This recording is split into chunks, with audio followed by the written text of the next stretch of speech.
Good afternoon, all. Parshat MiKetz, 5784, Dreams and the Gift of Wisdom. That's what I'm going to be speaking about. So our Haftarah focuses on the generational transition from David to Shlomo. This theme of generational continuity parallels that of our Torah portions from Sefer Bereshit. We should pay very close attention to this week's Haftarah, because it is read only in years when Parshat MiKetz does not fall on Hannukah. Usually, Parshat MiKetz is either Hannukah Shabbat Aleph or when there are two Shabbatot, Shabbat Bet. But the last time it happened that Parshat MiKetz was not on either of those occasions was 2000. Or 5761, 23 years ago. The next time it will happen is 2040, 5801, or in 16 years, or 17 years. We begin with dreams, and that is what we were going to use as the unifying element between these two parshiot, and how they turn out to be a source of wisdom and decisions if one is open to them. We begin with Bereshit, chapter 41, verse 1. It comes to pass, MiKetz shnatayim yamim ufaro cholem. I want you to remember that formula because it's going to be repeated in the Haftarah. And it comes at the end of 2 full years, that Pharaoh is dreaming, and behold, he is standing by the Nile. And behold, from the Nile come 7 cows of good appearance, robust flesh, and they pastured in the marshland.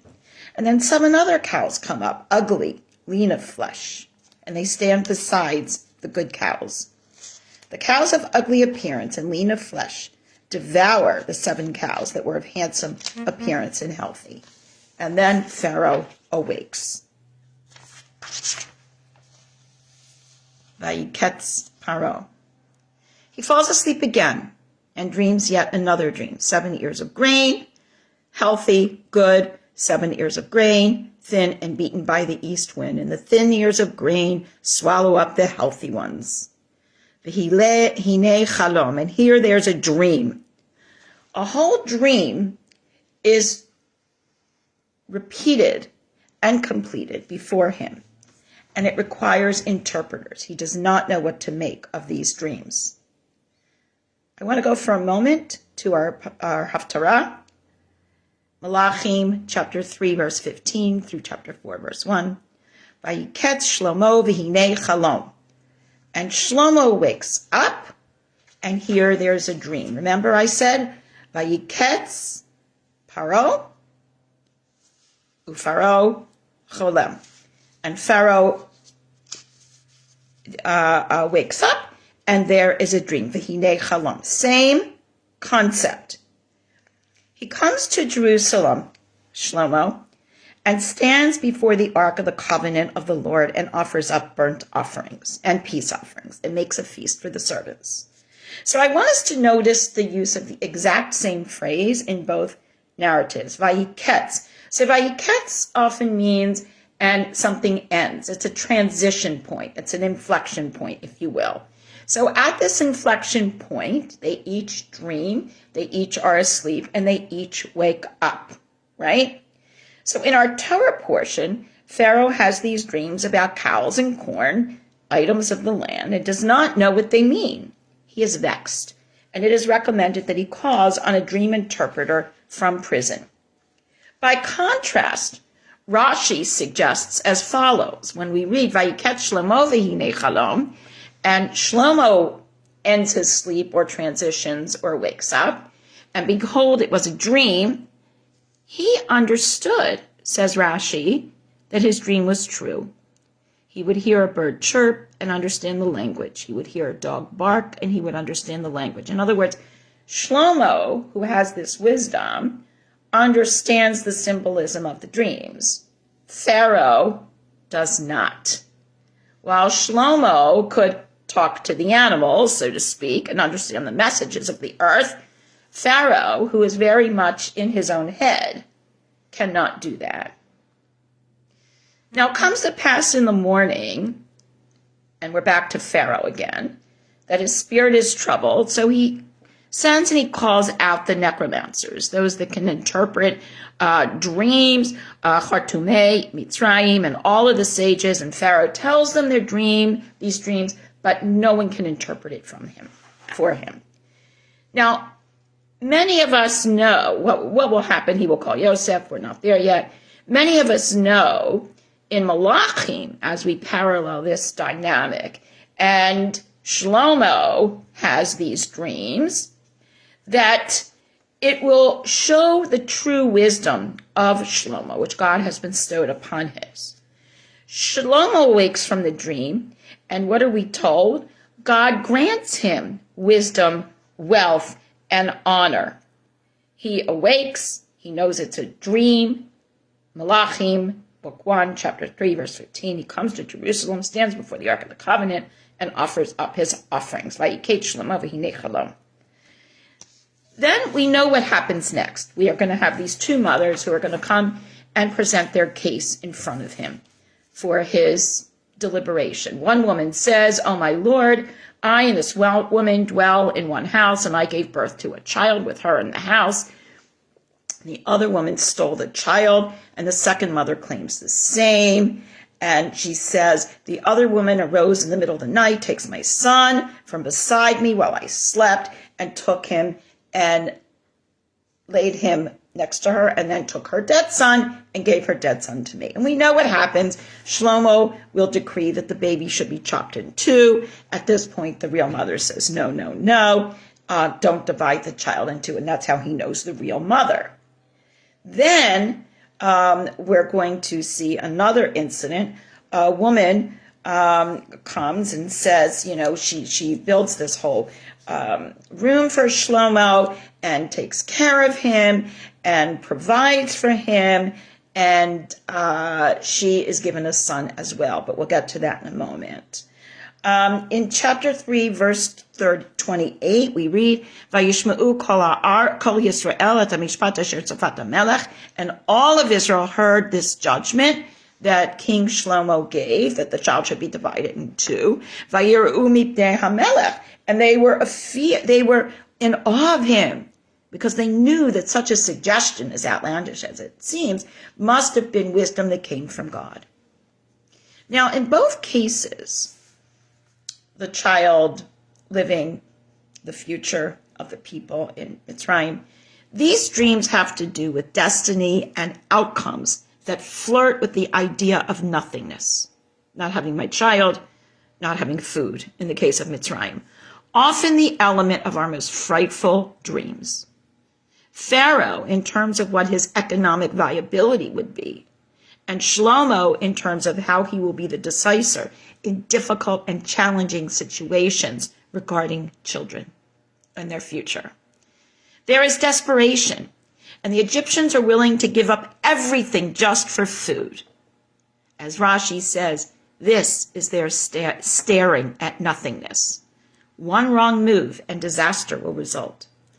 Either there will be nothing, as in the case of Pharaoh, or one has their treasure, as does the woman in Melachim, a child.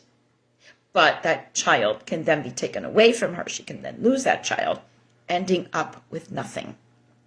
This dynamic of having and not having is yet another theme that plays out in both cases. And simultaneously, as one is vexed about their options, having the inner fortitude or wisdom to determine what the substance of what we have is, or our destiny will be, plays an important role. What do we have? What do we not have?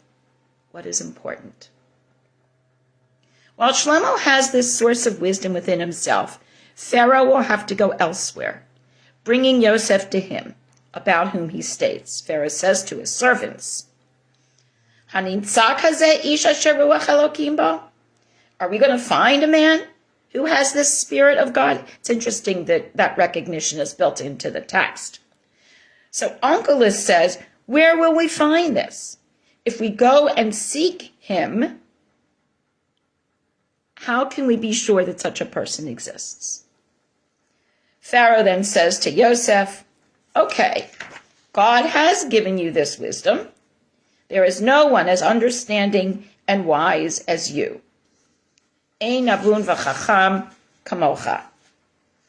You will be appointed over my household, and you will command all my people, and they shall be nourished, and you will have the throne of command.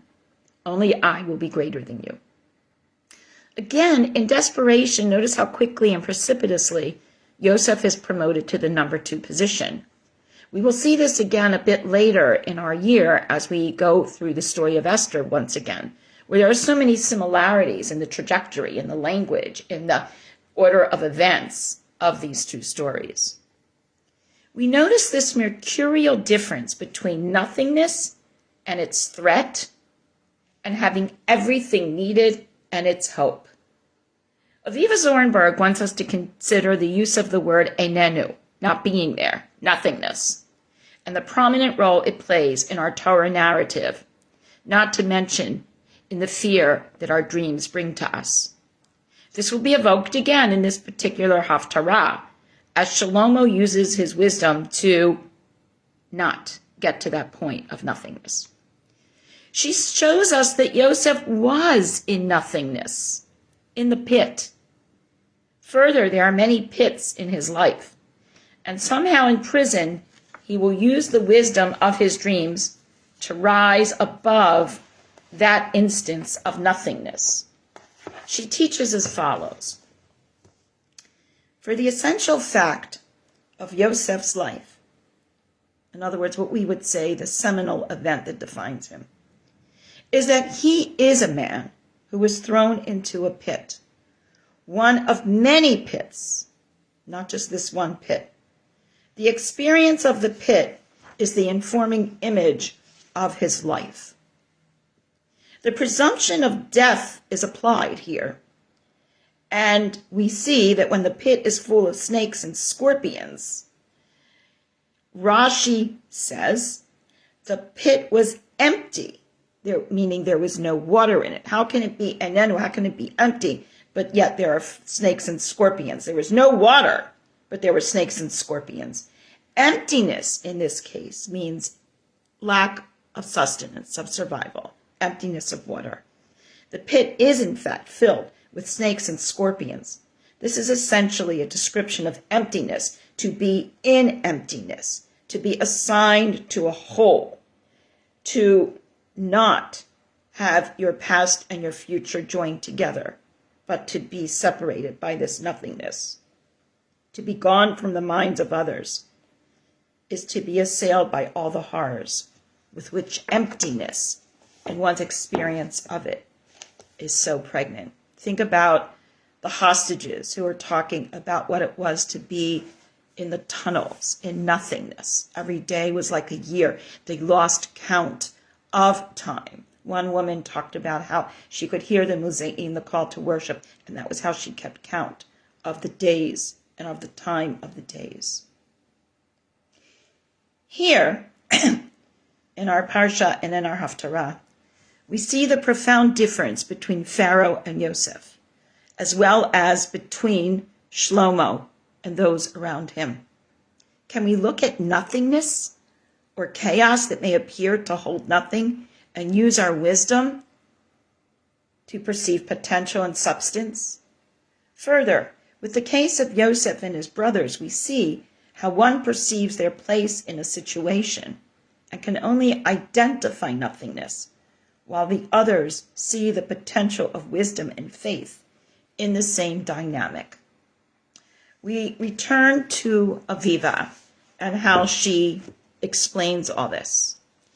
Yosef is enveloped in a world of nothingness that threatens his life with its snakes and scorpions. In the extraordinary expression repeatedly used in this narrative, Yosef, and Nenu, Yosef is not. When Reuven returns to the pit, hoping to save him, behold, Yosef is not in the pit. He tears his clothes. Reuven is affected by the sense of Yosef's not being.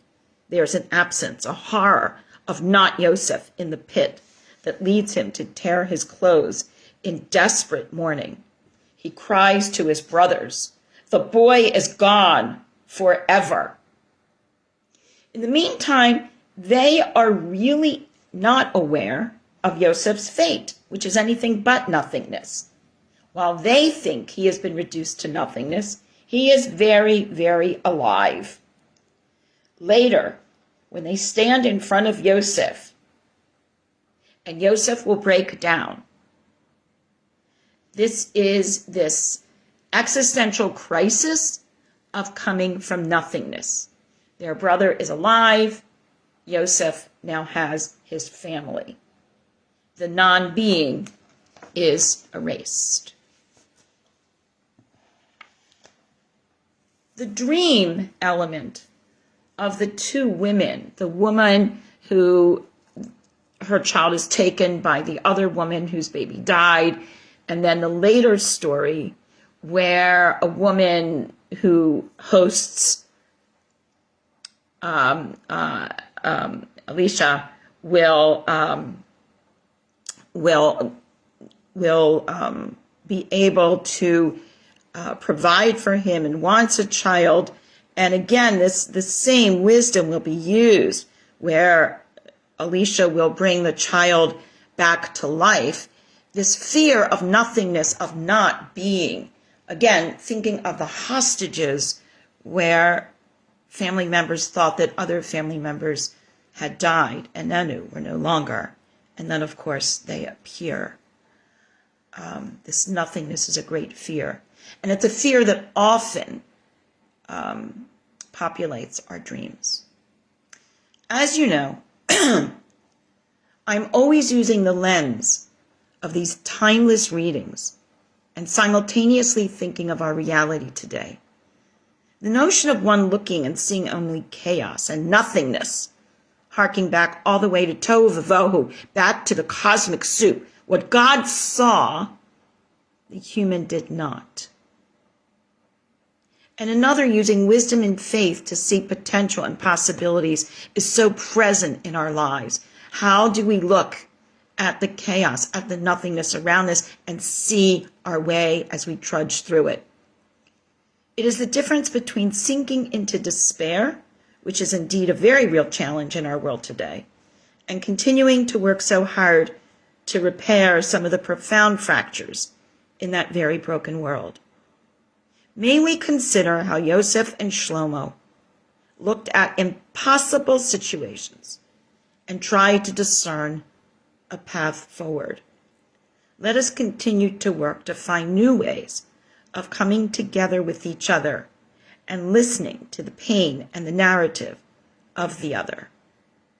Only then, I believe, do we have any hope of rising from the chaos, which feels like nothingness and may come to us as our worst fears in our dreams. And only then will we be able to come closer to a world of justice for all good people. Then we will be able to work towards equitable food and resource distribution, as did Yosef, and solve seemingly insolvable conflicts and problems involving the life of a human being, as did Shlomo.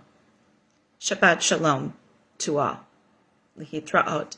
Enjoy the last candle of Hannukah. Listen carefully to the Haftarah. And again, that wisdom of Shlomo will be repeated in situations that come through the prophets as we go on. And everybody stay safe.